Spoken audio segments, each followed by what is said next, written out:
To demonstrate the wrap feature, we are going to apply it to this cylindrical body. This body can be uploaded by selecting the Solidworks logo at the bottom of the screen. A wrap feature enables a 2D sketch to be wrapped around a cylinder. For this to take place, a plane must be tangent to the face of the cylinder. To demonstrate this, we must now create our plane.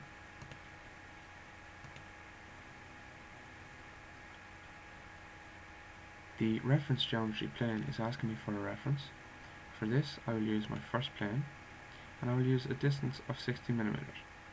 I will make sure that the plane is outside of my solid body and that it is tangent to it.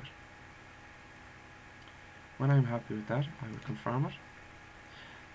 The plane is highlighted, so now I will create a sketch. I will do normal 2. For this, we are going to add some text as well as a sketch.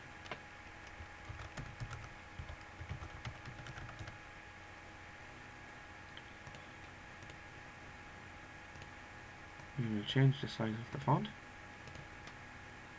and we will also change the position on which to apply the sketch along our plane. Once satisfied, I will click on the OK button. I will also add an ellipse.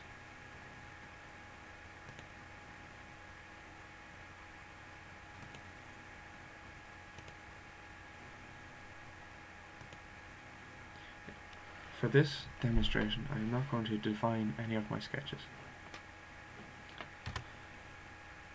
As you can see, I have a sketch created with an ellipse and some text. When I am satisfied with that, I will confirm my sketch.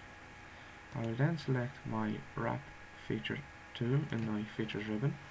It is now asking me to select a plane or an existing sketch. As I want to use my text and ellipse sketch, I will select that. I want to apply a Deboss wrap feature, which will remove material from my cylinder.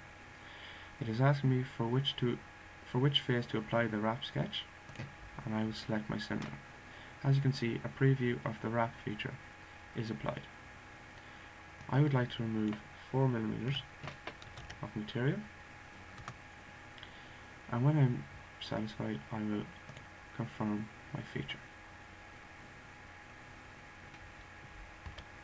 The feature is now applied and material has been removed from our cylinder.